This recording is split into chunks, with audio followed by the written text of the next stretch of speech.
Jean-Michel, merci de nous recevoir. Comment appeler cela? Une grange. Dans votre grange, effectivement, c'est une bien modeste grange. C'était un cellier, on y faisait du vin. Belle origine. Comment avez-vous été amené à devenir, est-ce que je peux me permettre de dire que vous êtes, dans votre domaine, un des meilleurs experts mondiaux? Deux questions. Un des meilleurs experts mondiaux. De fait, j'aurais pas cette prétention. Cependant, non pas au pays des aveugles, mais nous sommes tellement peu nombreux que n'importe lequel est un des meilleurs, eu égard au fait qu'il est un des seuls. Qui que ce soit. Nous sommes vraiment très peu nombreux. Par ailleurs, comment je suis arrivé à ce métier? Par goût. Par goût des instruments de musique anciens. Et écoutez, j'ai commencé par la musique. J'ai jamais voulu envisager d'être musicien professionnel. En revanche, je tends la main parce que, comme vous, j'ai enregistré des vieux musiciens dans la région, des joueurs de vielle, de cornemuse, des chanteurs, etc. Dans les années 70, enfin j'ai commencé à cette époque-là, au début des années 70, j'étais adolescent, et j'avais le goût pour ce type de musique, alors que j'aimais pas le folklore. Enfin, c'est peut-être un petit peu confus. Mais j'aimais bien ces vieilles personnes, et j'aimais bien les entendre jouer de la musique. Et j'avais ce qu'on appelle un mini-cassette, un petit magnétophone dont mon père se servait pour son travail. Voilà. Et puis après, je fais ça avec quelques copains, mais à l'époque, j'envisageais absolument pas de faire mon métier. Non pas du collectage, c'est-à-dire cette manière de recueillir des airs, mais de faire mon métier d'antiquaire en instruments anciens. Non, je suis un transfuge de l'enseignement. Et ça... Ah, vous avez enseigné? J'ai commencé initialement, j'étais à l'éducation nationale, et j'ai fait ce métier parce que j'avais pas les moyens de ne pas travailler en attendant un poste dans les musées. Et quand ce métier est arrivé, pour lequel j'avais postulé, j'avais mordu un petit peu, j'avais goûté à ce simulacre, en fond, ce semblant de liberté qu'est le métier d'antiquaire. Quelle est pour vous la différence entre l'antiquaire et l'expert? C'est pas le même travail, mais il y a toute une part de formation qui est commune, hein, qui est exactement la même. Vous pouvez pas faire de l'expertise si vous ne connaissez pas bien les objets dont vous traitez. Mais ça n'est pas suffisant. Parce qu'après, l'expertise, c'est une enquête. Alors, dans le cadre de mon métier d'antiquaire, bien sûr, je vais mener des enquêtes, mais ce sont des expertises privées, au fond. Ça revient à ça. Mais le métier d'antiquaire, lorsqu'il consiste... C'est simpliste parce qu'il consiste jamais que à cet aspect-là.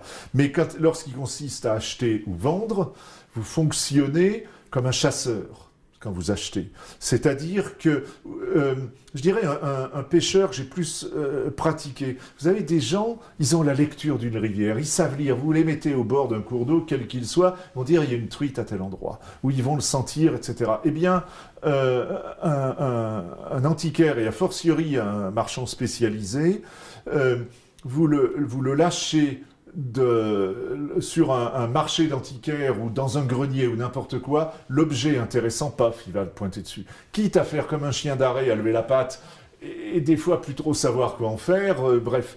Mais c'est un travail de trappeur, je sais pas comment le qualifier, mais voilà, il s'agit de trouver les objets, de sélectionner l'objet qui va être intéressant. C'est très sensitif, presque instinctif. L'expert, c'est tout sauf instinctif.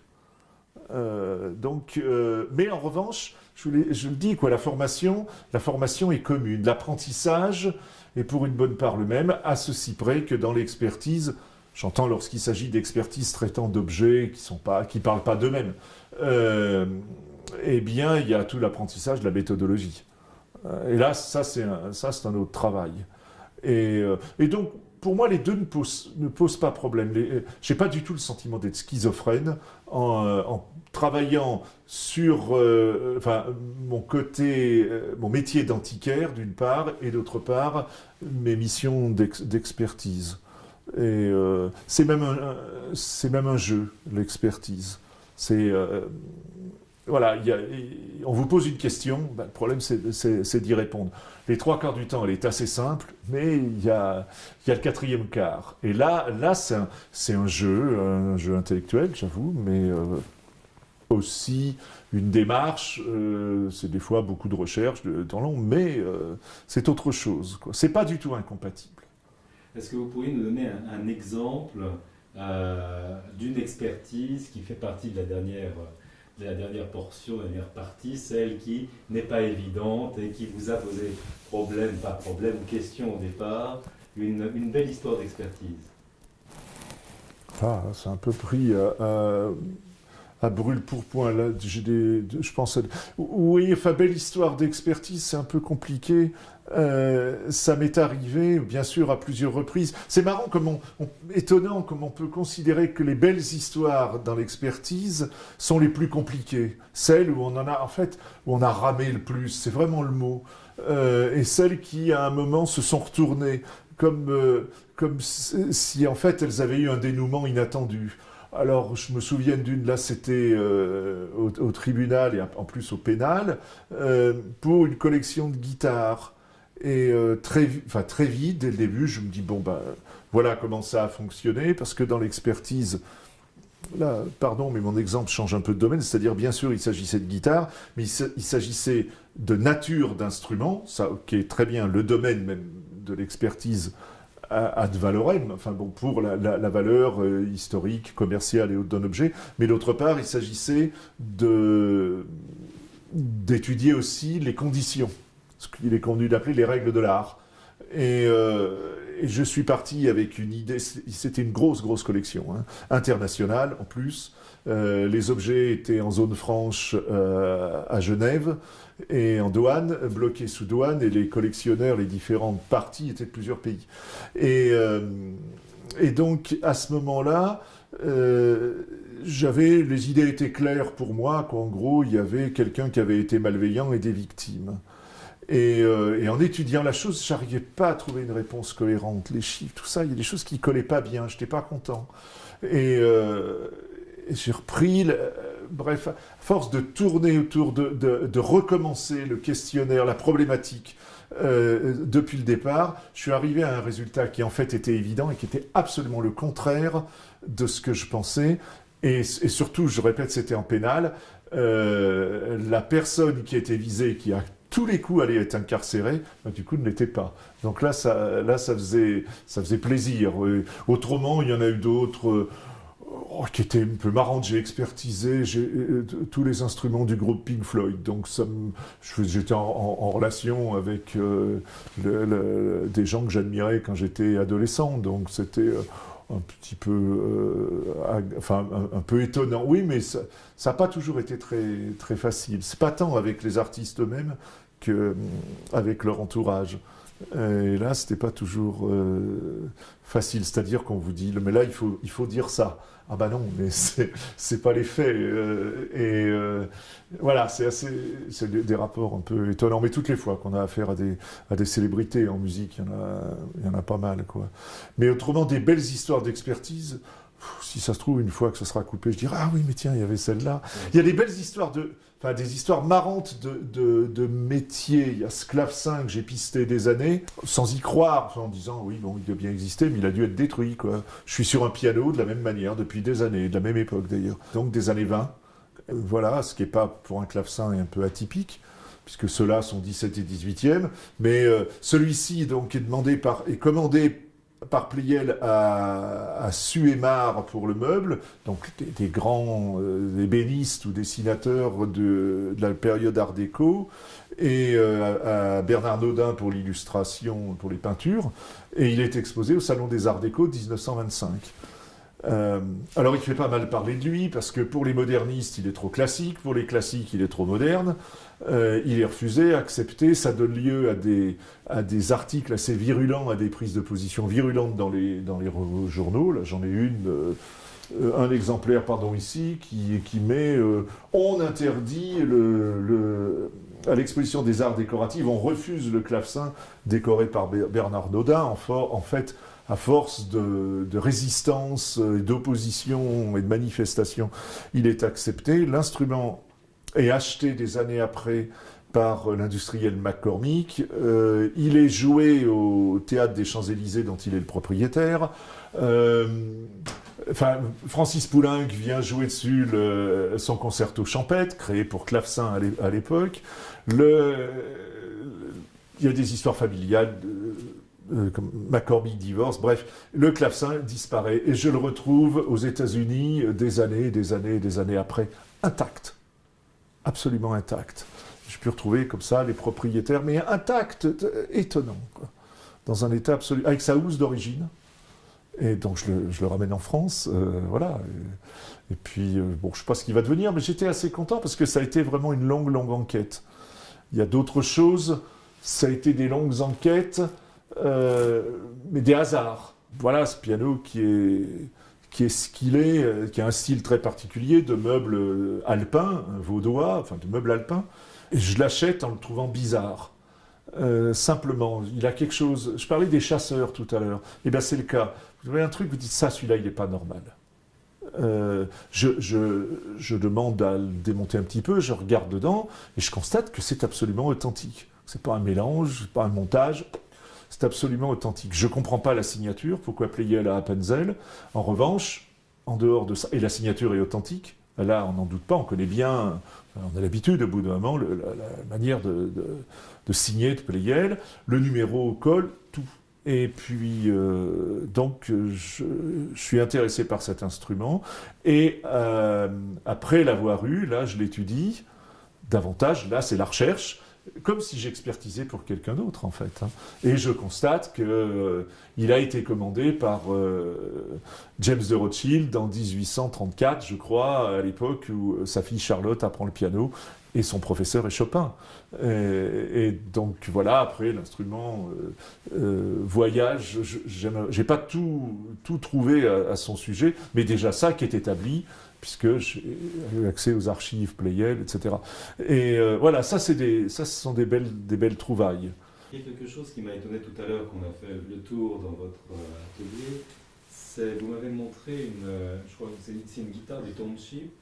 Oui, ce genre de choses. Enfin, c'est catastrophique, quoi. C'est nul comme objet, mais ça me touche beaucoup, parce que ça a été vraiment fait pour faire un instrument. La caisse de résonance, c'est quand même un bidon dans lequel les gens ont enfoncé ce morceau de bois. Vous avez donc la cheville qui tend un câble de vélo, et puis voilà, et alors avec une baguette, on va taper dessus, puis la pincer à différents endroits, et vous retrouvez ce type d'instrument, sinon, oui, partout, énormément d'endroits, jusqu'au Brésil, cet instrument d'esclaves ou d'anciens esclaves, utilisé pour rythmer la capoeira, cette manière, j'ose pas dire un sport, non, cette danse qui est moitié danse, moitié combat, où la mort de l'autre, en tout cas, est régulée par le mouvement des combattants, c'est assez fabuleux, et qui joue d'un instrument comparable à ça, ceci près qu'eux, ils ont une coucourde, une calebasse, qui sert de résonance, d'autres fois, dans d'autres endroits d'Afrique, chez les Zoulous entre autres, donc pas loin de ça, c'est carrément la bouche qui sert de caisse de résonance. Alors, ouais, bon, c'est vrai que ça fait rire, j'adore les mettre des moments devant un instrument particulièrement prestigieux, mais bon, pour un marchand, ça n'a pas d'intérêt, d'un point de vue strictement commercial, ça n'a pas d'intérêt. Moi, j'adore ce genre de truc. Alors, cet instrument, l'archicistre, ouais. Ah, oui, c'est un instrument français de Renaud et Châtelain qui est vers 1770. Par là, en fait, vous avez des archicistes, des archiguitares, des archiluttes Arcos, archi qui veut dire au-dessus, donc c'était des cordes qui étaient des cordes basses qui étaient au-dessus du manche. On ne faisait pas la mélodie avec, elles étaient en dehors du manche, on faisait les basses pour accompagner les basses avec le pouce. Et à cette époque-là, pour faire des sons graves, il fallait rallonger les cordes. Et sinon, pour faire des... On ne savait pas encore... ça n'a jamais été très très au point, mais tout de même, on ne savait pas encore faire des sons graves avec des cordes courtes, comme on a su après, comme on l'a développé après, par exemple pour les pianos droits, les pianos d'études droits. Contrairement au piano à queue, il fallait bien faire des cordes basses, mais courtes. Et donc, à cette époque-là, on va mettre des cordes très longues à côté du manche. Ça a été... les instruments avec une théorbure comme ça ont été joués. On va trouver ça dès la Renaissance quand même, en fonction de différentes périodes, différents instruments. Et ça, c'est de la deuxième moitié du XVIIIe. Et ça sera assez... La guitare va remplacer ces instruments, mais il y aura des archi-guitares également. Il y en a quelque part. Non, si, j'en ai une là derrière. Voilà. Il y aura des archi-guitares un peu à toute époque, et certains pays les auront gardées plus longtemps. Ça va être beaucoup joué en Europe centrale et dans le nord de l'Europe. C'est spectaculaire, c'est pas courant, c'est pas des instruments invraisemblables, exceptionnels à trouver. Vous vouliez montrer la vielle. La vielle, elle est particulièrement belle. Alors ça, en revanche, ce sont vraiment des instruments de prestige.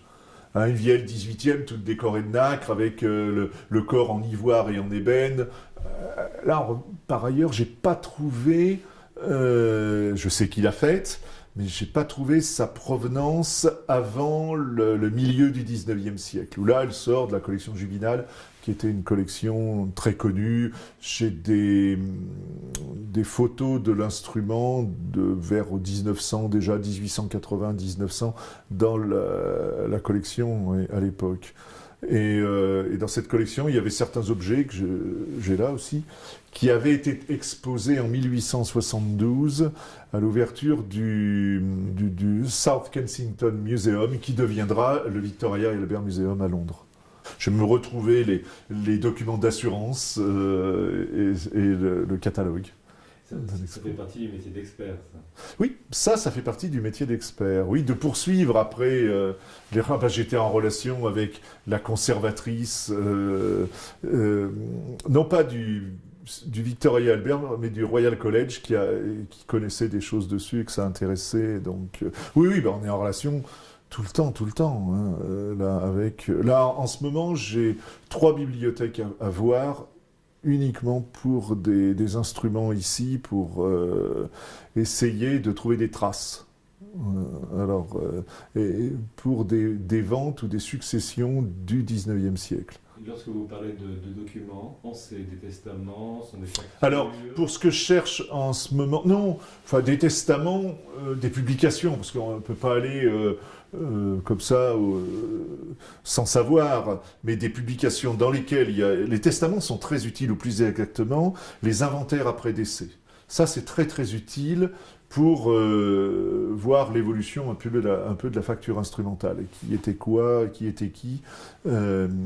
Par exemple, vous le voyez pour les fabricants de cuivre, qui au début étaient des chaudronniers, et comment le métier va évoluer, et ce qu'ils possèdent et ce qu'ils fabriquent, qui est décrit dans ces inventaires après décès. Vous voyez aussi l'évolution des techniques, c'est-à-dire à travers ce qu'on va compter, ou pas. C'est-à-dire que vous avez une époque où on va compter toutes les planches, parce que ça vaut cher, c'est dur à faire.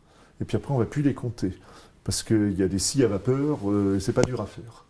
Voyez, et donc ça change complètement le prix. Et plus petit à petit, on va moins compter les matériaux. Et là, vous savez que c'est l'heure de travail, c'est le talent qui va augmenter, mais les matériaux coûtent moins cher, alors qu'avant, ils étaient très durs à produire, mais le temps de travail n'était pas payé. Donc on voit cette évolution et l'évolution de la condition des gens. Non, ça peut être utile, parce que des moments où vous trouvez un détail tout à fait intéressant, ou les liens de parenté entre les facteurs. Mais autrement, non, ce sont les archives des fabricants, quand elles restent, on en a quelques-unes, très intéressant de savoir à qui ils ont vendu cet objet. Mais c'est très rare de posséder des archives ou d'avoir accès. C'est-à-dire de les connaître. Une fois qu'on les connaît, on peut se débrouiller pour avoir accès, mais encore faut-il les connaître. Et pour les connaître, la première chose, c'est qu'elles aient été conservées. Jusque-là, quand on en a trouvé, c'était complètement par hasard. On se demandait comment elles avaient pu être conservées. Elles n'avaient pas été jetées et il n'y a pas eu d'incendie. Mais c'était... Oui, les archives Pleyel sont restées je ne sais combien de décennies dans des pièces. C'était une maison d'assurance qui avait ça n'avait rien à voir. Ils n'ont pas eu besoin de place, je l'ignore. En tout cas, c'est resté là. Et autrement, eh bien, des catalogues de vente ou d'exposition. Seulement si les ventes ont eu lieu en 1870, il y a eu sans doute un catalogue. À des moments, vous trouvez une trace, mais voilà, il faut le chercher. Mais si vous voulez, je vais vous montrer la Vielle. Elle est ici.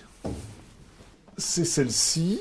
Et alors, elle a subi en fait assez peu de restauration parce que, comme souvent tous les instruments de grand prestige, elle avait été bien conservée. Conservée ce qui signifie conservée dans de bonnes conditions. Pourquoi elle est intéressante? Parce que des vielles parisiennes du XVIIIe sont des instruments qui nous sont parvenus quand même dans une assez bonne quantité. C'est un instrument de cour, c'est un instrument très à la mode qui est joué par l'aristocratie. C'est pas du tout l'instrument populaire tel qu'on va le connaître au XIXe siècle ou au XXe siècle, entre autres dans cette région. Et c'est après la Révolution que ce sera devenu. On va en fait s'intéresser aux instruments des grands. Le peuple va vouloir ça, à condition qu'ils puissent être adaptables à leurs besoins, donc qu'ils soient suffisamment puissants pour qu'on les écoute dans une salle d'auberge, et qu'ils puissent suffisamment rythmer pour qu'on puisse danser. Mais à cette époque-là, voilà, la richesse des matériaux, la qualité de l'acajou de Cuba, les décors, la tête, ça reste un très bel instrument et exceptionnel pour une vielle à roue. Par ailleurs, cet instrument sort d'une collection très célèbre au XIXe siècle, qui était la collection d'Achille Jubinal, et ingénieur parlementaire, et qui avait une collection assez importante, à tel point qu'à l'ouverture du South Kensington Museum de Londres, qui deviendra le Victoria et Albert Museum, une partie de cette collection est exposée. La Vielle, je ne peux pas vous le garantir. Cette musette, à l'évidence, cette petite musette 18e, puisqu'on a le catalogue de l'exposition, et j'ai même retrouvé les dossiers d'assurance. Et on a un tambourin qui est ici, quelques instruments divers et variés, petites pochettes ou autres, qui étaient à cette exposition. De même qu'il y a des revues françaises et qui vont la montrer, celle de son gendre et successeur. Et on trouve de la documentation là-dessus. Ça aide beaucoup. C'est pourquoi il est toujours utile, en dehors d'Internet, d'avoir une grosse documentation. Et autrement, qu'est-ce que je peux vous montrer comme pièce ? Ça, c'est pareil, c'est un horloger français qui, sous le Premier Empire, au début du Premier Empire même, puisqu'il va faire breveter ça en 1806, on cherche une certaine puissance pour les instruments, donc, parce que les salles de théâtre se sont agrandies, on ne joue plus de musique de chambre, et cet horloger, donc Claude Laurent, va breveter une flûte qu'il appelle en cristal, qui en fait est en verre. Inutile de dire que relativement peu nous sont parvenus jusque-là en parfait état. Et donc c'est l'instrument, un des instruments rois des collectionneurs de flûtes particulièrement et des musées. Ce type de timbale, l'intérêt, c'est qu'elle présente donc les armoiries de toute la famille du grand électeur de Hesse, et ces armoiries permettent de les situer de manière assez précise, puisqu'elles sont déterminées à une époque qui se situe entre 1650, 1660 et 1700. elles ont été utilisées pour un événement, on suppose un mariage, puisqu'il y a l'union de ces deux familles à travers leur blason, du grand électeur de Hesse dans la deuxième moitié du XVIIe siècle. C'est assez rare de trouver des timbales aussi anciennes, même oui, inédites, surtout la paire. Voilà. Et elles ont été restaurées, mais relativement peu. J'ai tous les documents de restauration, comme toujours pour tous les instruments, du moment où ils sont trouvés jusqu'au moment où ils sont présentés. Et l'anecdote, enfin c'est absolument vrai, mais l'intérêt un peu anecdotique malgré tout, c'est que quand elles ont été trouvées, elles étaient utilisées comme pots de fleurs dans un jardin, dans la cure d'un temple au nord de l'Angleterre. Ouais, ça c'est étonnant. Hein. Et cet instrument étrange qui ressemble à... Je ne sais une pas. chaussure. Ah, le serpent ? Oui, le serpent. Le serpent, c'est un instrument qui est assez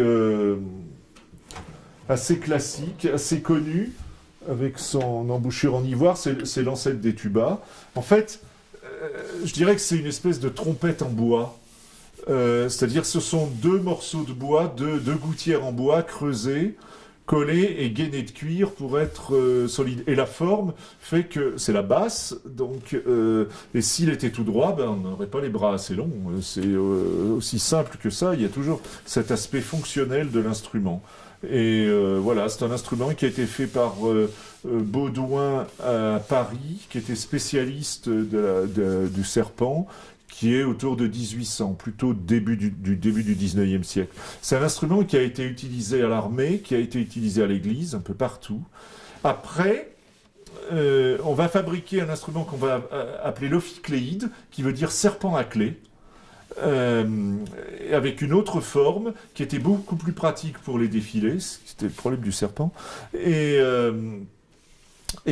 donc cet instrument était tout en cuivre, et après Adolphe Sax va s'inspirer de la forme de l'ophicléide pour inventer son saxophone. Il y a toujours une généalogie dans les objets, et particulièrement dans les instruments de musique. Mais le serpent est sans doute un instrument qui nous vient d'Italie vers la Renaissance, de la famille quand même des cornets à bouquin, c'est-à-dire des trompettes en bois. Moi j'aime beaucoup la forme, l'esthétique. Ouais.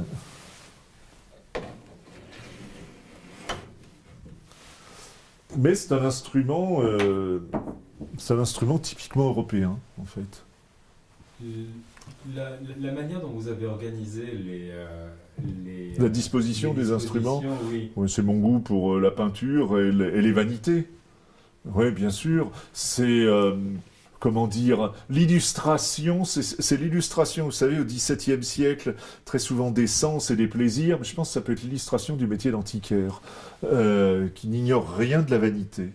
Et donc cette mise en scène d'objets qui caractérise les plaisirs, qui caractérise tout ce qui est futile et tout ce qu'on aime, qui est condamné par la morale ou qui fait grossir, c'est bien connu, mais donc la science, la lecture, le goût avec toujours des fruits, à pas mal d'endroits, la boisson, c'est non pas l'ivresse mais le plaisir, la joie, la musique, les parfums, avec des fleurs, bref, toutes ces choses qui sont périssables et qui étaient présentées comme les dangers aussitôt qu'on en abusait. Il semblerait qu'aussitôt qu'on les rencontrait, on était déjà dans l'abus. Mais voilà, ça c'est quelque chose qui m'intéresse, je suis assez sensible à ça, et mon Dieu, pourquoi pas suivre cette esthétique dans la présentation des instruments, du moins s'en inspirer. Mais à la différence, c'est qu'à plusieurs reprises j'ai voulu copier des tableaux lorsqu'ils étaient à côté, mais les peintres trichent. Parce qu'ils trichent sur la perspective. Et donc des instruments des objets, mais en l'occurrence des instruments, qui sont très bien présentés, bien organisés sur un entablement, par exemple dans un tableau du XVIIe, eh bien, il faut leur scier les manches, ou faire un tas de modifications, si on veut les installer de la même manière, parce que le peintre a triché. est-ce que vous pouvez nous parler de cette histoire assez éloquente en termes d'expertise par rapport à, c'était comment on l'appelle, le cosmopolite, c'était à Kiev? Ah, oui, oui. Le métropolite. Le métropolite. Cette affaire, oui, cette expertise qui a été faite par mes confrères de la CNES, vous voulez dire. Oui, ça c'est un cas pour moi d'école, enfin typique de notre métier d'expert.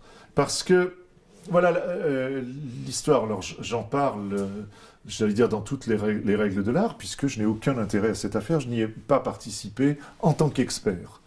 Eh bien, le métropolite de Kiev, le métropolite étant la maison du métropolite plutôt, le métropolite étant l'évêque en quelque sorte orthodoxe de la région du diocèse de Kiev. Je ne suis pas des plus instruits en la matière. Et bref, il a, à côté de la cathédrale, il a une maison, belle maison, parce que c'est un notable, et un mécène ukrainien envisage de financer la restauration et la réouverture de cette maison en musée.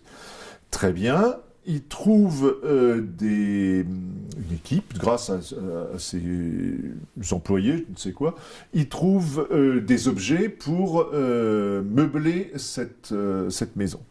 Et il demande, par le biais d'un confrère et d'une consoeur qui, elle, est ukrainienne, et il lui demande d'expertiser, de trouver des experts pour voir ce qu'il s'apprête à acheter. Donc la mission nous est transmise, on envoie un de nos experts, notre trésorier d'ailleurs, on envoie un de nos experts là-bas, spécialiste en mobilier, qui va étudier donc les objets sur place pendant quelques jours et qui rend les conclusions de sa mission, qui sont les suivantes en quelque sorte. Bon, c'est bien, c'est ceci, cela, etc. Mais ça n'est pas du tout du XVIIIe siècle. Alors, en revanche, voilà. Mais lui, il n'avait pas à dire davantage, il avait expliqué ce que c'était.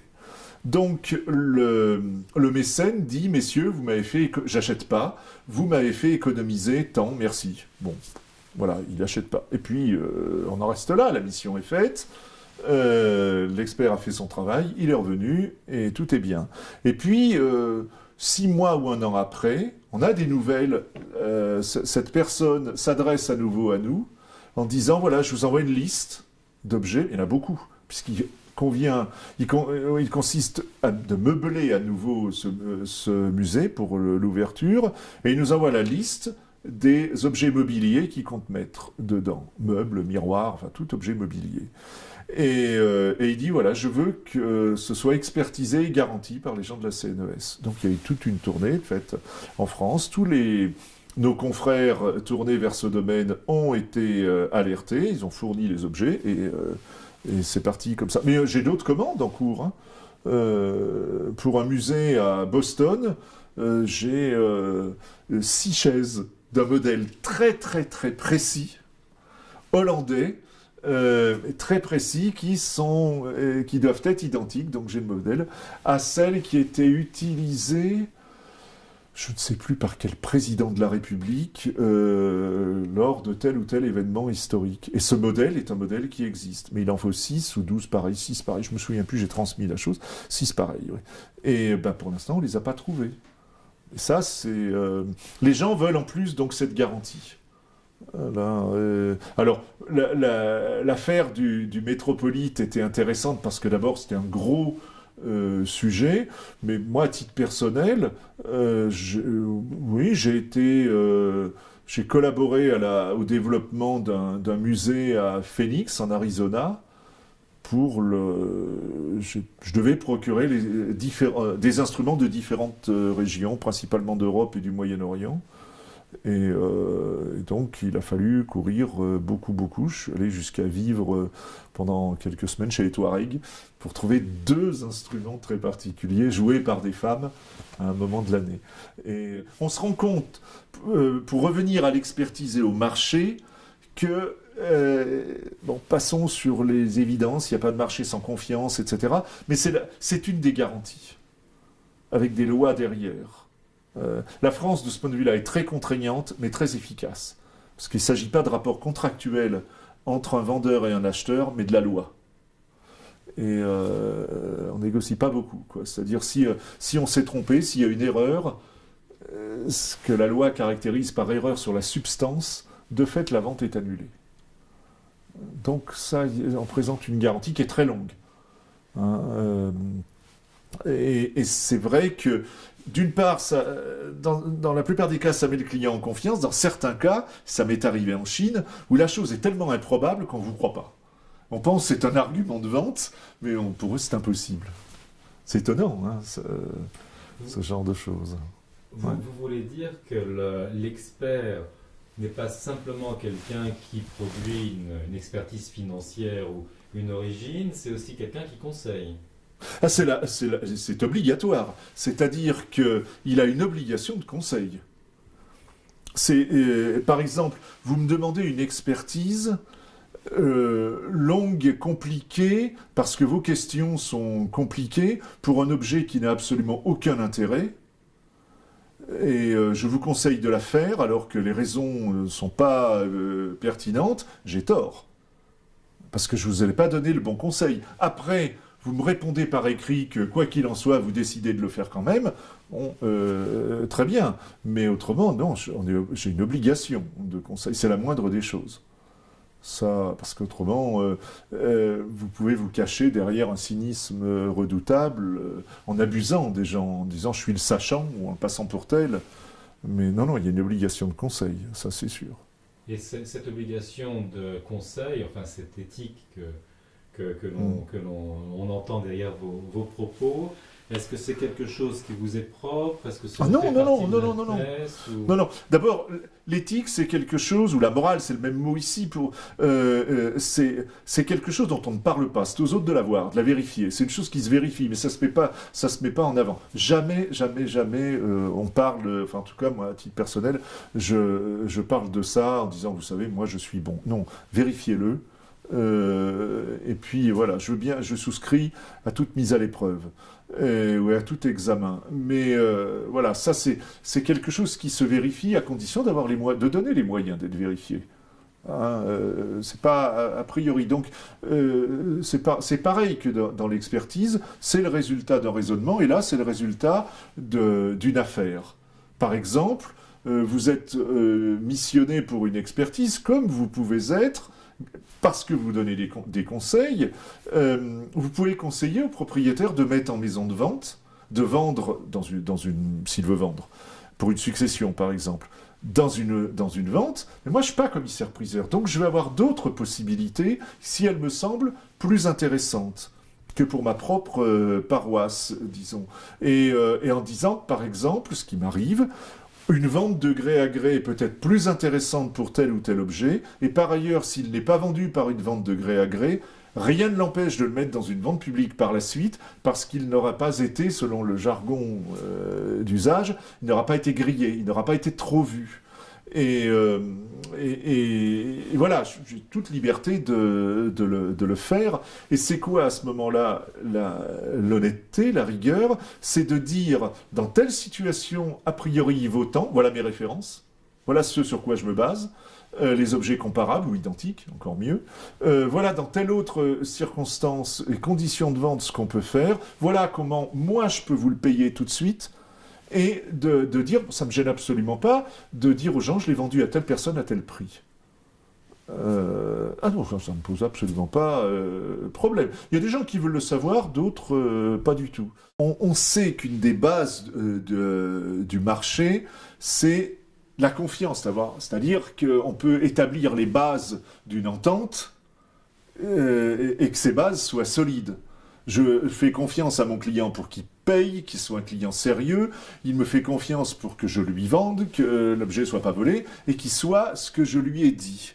Et pour ça, pour en garantir l'authenticité ou la réalité, c'est-à-dire ici la substance, je prends l'expression juridique à dessein, eh bien il faut une expertise, c'est-à-dire quelqu'un qui va s'engager. et qui est considéré comme responsable. Et s'il y a une faille, c'est-à-dire si cette droiture de la vente a été tordue, eh bien, l'expert, il ne sert pas spécialement de fusible, c'est lui qui a été responsable, c'est lui qui a donné du sens à l'objet dans le cadre de son aspect commercial. Il ne s'est pas occupé des fantômes spécialement, lui, mais en revanche, il a donné du sens dont on a dégagé l'authenticité, éventuellement le prix. Enfin, et à l'évidence, le prix. Et donc, l'expert est un des rouages essentiels du marché de l'art, du marché en général, mais du marché de l'art en particulier, et ce d'autant plus que depuis la deuxième partie du siècle dernier, et surtout depuis la fin du siècle dernier, les objets restent pas longtemps en main. C'est-à-dire que des gens n'achètent pas pour garder et pour léguer à leurs enfants. Ils achètent, ils revendent vite. Ils font ce qu'ils veulent, mais à ceci près qu'à chaque fois qu'ils revendent, la réalité de l'objet est remise en jeu. Donc l'expertise est très importante, parce qu'on sait très bien qu'un jour, elle sera observée à nouveau, hein, et donc l'expert pourra être menacé. Donc il a intérêt à bien faire son travail. Jean-Michel, vous êtes un professionnel reconnu, vous connaissez bien le marché d'une manière générale, vous participez à des salons de prestige, je pense à Maastricht, qui est considéré comme la plus grande, la meilleure foire au monde. À votre connaissance, y a-t-il un salon d'experts ailleurs au monde? Non. Alors ça, je peux le garantir, non, il n'y en a pas. Il n'y en a pas du tout. Mais, par ailleurs, la France est le seul pays dans lequel l'expert a des responsabilités aussi strictes. Et d'ailleurs, nous participons, nous la CNES, à la Confédération européenne des experts d'art, avec d'autres chambres françaises dont nous nous rapprochons de plus en plus.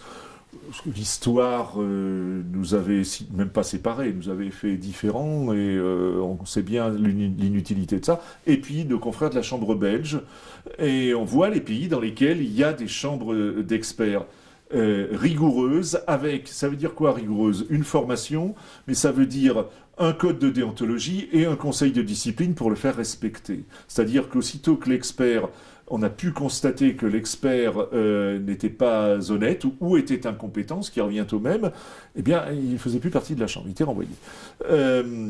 Et donc, oui, on tend vers un développement de ces relations, et dans le cadre de la Confédération européenne, ça fonctionne bien. On a des rapprochements, nous, CNES, aussi avec la Chambre américaine. Nous sommes en train de travailler en ce moment avec le gouvernement coréen pour le développement aussi d'expertise et de formation à l'expertise là-bas. Et donc, il n'existe nulle part, pour l'instant, de salon là-dessus. C'est-à-dire de lieux de rassemblement, de lieux, voilà, qu'on appelle salon, mais où on peut recevoir les amateurs. On espère qu'il pourra se développer. Vous avez parlé de cette recherche de chaises, je crois. Oui, à Boston. À Boston. Oui. Est-ce qu'il vous arrive dans le cadre de la chambre, de la chambre de travailler avec certains de vos confrères d'autres spécialités? Ah, je pense bien. Alors d'abord, écoutez, mes confrères ont travaillé entre eux, en reprenant l'exemple, puisqu'il a été dit ici, de la maison du métropolite de Kiev. Mais autrement, moi, les meilleurs moments de l'expertise sont ceux qui caractérisent des expertises communes, c'est-à-dire sur un même objet, on va être plusieurs spécialistes de différents domaines, parce qu'un objet, c'est pas seulement l'œuvre d'un seul spécialiste. Il n'y a pas un seul type de travail dessus. Imaginez que vous preniez un livre. Vous ne savez pas quel est l'auteur. Vous avez du texte, vous avez un style, vous avez un papier, vous avez une couverture, et que le livre soit muet. Il n'y a rien. Vous n'avez pas le tirage, rien du tout. Donc vous devez le lire, vous devez analyser les caractères, éventuellement, si vous avez besoin, l'encre, voir ce que c'est comme papier, comme format, comme reliure, et associer tout ça. Ce n'est pas les mêmes spécialistes. Eh bien, qu'est-ce que je pourrais mettre à disposition pour ça tout de suite? Je ne sais pas quoi prendre. Tiens, je prends ça parce que c'est petit. Voilà, une petite mandoline 18e italienne. Hein. Imaginons qu'on a ça à expertiser et elle pose le problème suivant. Est-ce qu'elle est... Bon, on sait ce que c'est. D'après l'esthétique et l'usage, on voit la date. On peut dire, oui, c'est plutôt romain. Bon, ça, c'est l'habitude. La forme, le nombre de corps de l'usage, c'est 17-18e, probablement pas avant. Le bois, c'est de la mourette. Bon, donc, c'est quelque chose qui, de toute façon, est de haut niveau. Puis vous dites, tiens, ça, c'est bizarre. Là, il y a du bois doré qui est sculpté, puis ça s'arrête brutalement. Et puis là, c'est quand même beau, de belle qualité ici. Il y a une tête de lion très stylisée, très particulière.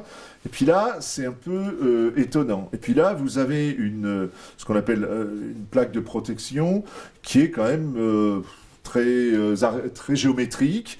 Et puis là, vous avez une marqueterie qui est un peu bizarre. Et là, vous allez l'étudier avec d'autres spécialistes. Alors, quelqu'un qui va pas spécialement être tourné vers les instruments de musique, mais qui va être tourné par l'usage des bois dits précieux, des bois importés. Or, la mourette, même si c'est de la famille des mimosas, il n'en pousse pas par ici. Et puis après, est-ce que ce bois doré ici est normal? Est-ce que la dorure est bonne? Vous allez voir un collègue qui est spécialiste dans les dorures, c'est-à-dire plutôt dans les miroirs. Mais lui, il sait de quoi il parle quand il va dire ça. Et puis, par exemple, on va voir la continuité des traits ici, et puis d'autres endroits, une discontinuité qui n'est pas très visible là-dessus. Mais pourquoi ça s'arrête là? Vous pouvez voir quelqu'un qui est un spécialiste de la tabletterie et des coffrets et de l'art du trait en Italie à cette époque-là, qui va dire à cet endroit-là, oui, ça c'est normal, ça s'est vu dans telle ou telle chose, ça ne rompt pas la continuité de l'ensemble, mais là, en revanche, ça a été modifié parce que ça pose problème. À vous de décider si c'est cohérent, si ça entre dans le cadre d'une modification ou pas. Pourquoi le bois est bien rustique ici? Bah oui, mais en Italie, à cette époque-là, on s'en moque. En revanche, cette marqueterie-là, pourquoi est-elle comme ça? Oui, ça, c'est pas normal. Et donc, voilà, elle est un peu trop simpliste par rapport au reste, c'est une autre main, donc c'est postérieur. Donc la table qui pourrait être parfaitement cohérente ne l'est pas. Parce que la marqueterie n'en a pas rapporté. Et vous voyez, c'est comme ça que vous allez déduire, cette déduction comme ça que vous allez monter votre enquête. C'est-à-dire, trouver des informations, obtenir des informations, et auprès de... Bien évidemment, et bien souvent, auprès de confrères qui ont cette spécialité. Je me souviens, un des moments les plus intéressants dans l'expertise que j'ai eu à faire, eh bien, en fait, nous étions 3 de spécialités différentes pour une collection d'instruments de musique. Et on y prenait un plaisir fou, on a fait durer le plaisir, parce que on apprenait beaucoup de choses les uns des autres, sans y penser.